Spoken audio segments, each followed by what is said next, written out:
दूसरा कुरिन्थियों बाब नंबर 1। ये खत पौलुस की तरफ से है जो खुदा की मर्जी से मसीह ईसा का रसूल है। साथ ही ये भाई तीमुथियुस की तरफ से भी है।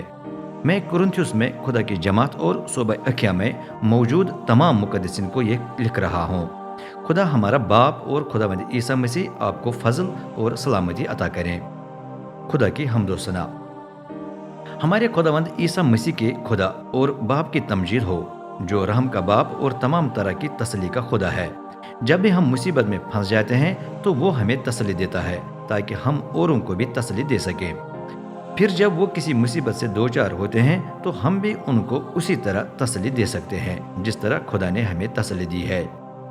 क्योंकि जितनी कसरत से मसीह की सी मुसीबतें हम पर आ जाती हैं, उतनी कसरत से खुदा मसीह के जरिए हमें तसली देता है।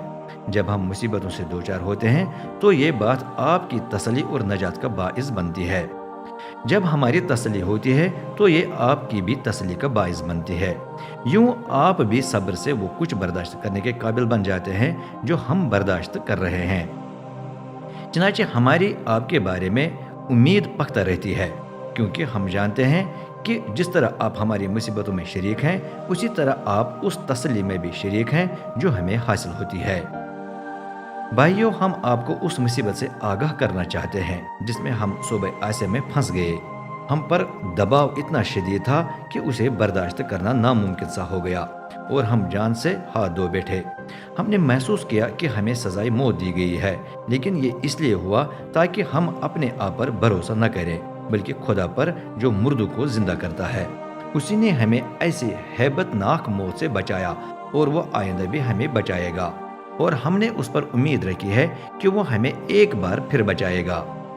आप भी अपनी दुआओं से हमारी मदद कर रहे हैं। ये कितनी खूबसूरत बात है कि खुदा बहुतों की दुआओं को सुनकर हम पर मेहरबानी करेगा और नतीजे में बेहतरी हमारे लिए शुक्र करेंगे। पौलुस की मंसूबों में तब्दीली। ये बात हमारे लिए फख्र का बायस है कि हमारा ज़मीर साफ है, क्योंकि हमने खुदा के सामने सादा दिली और खुलूस से ज़िंदगी गुजारी है, और हमने अपनी इंसानी हिकमत पर इन्हिसार नहीं किया, बल्कि खुदा के फजल पर। दुनिया में और ख़ास कर आपके साथ हमारा रवैया ऐसा ही रहा है। हम तो आपको ऐसी कोई बात नहीं लिखते जो आप पढ़ या समझ नहीं सकते, और मुझे उम्मीद है कि आपको पूरे तौर पर समझ आएगी।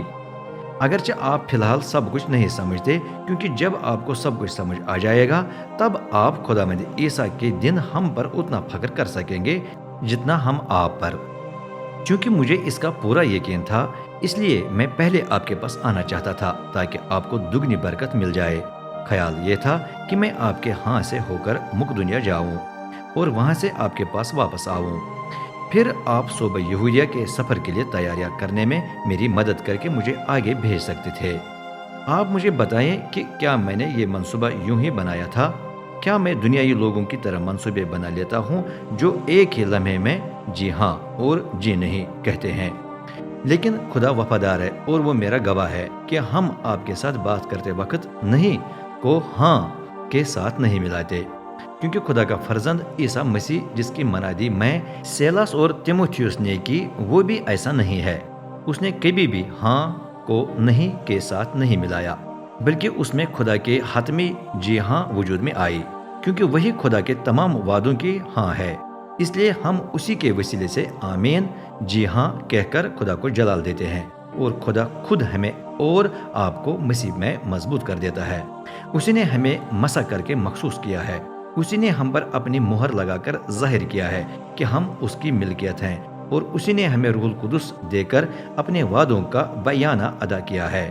अगर मैं झूठ बोलूं तो खुदा मेरे खिलाफ गवाही दे। बात यह है कि मैं आपको बचाने के लिए कुरिन्थियुस वापस न आया।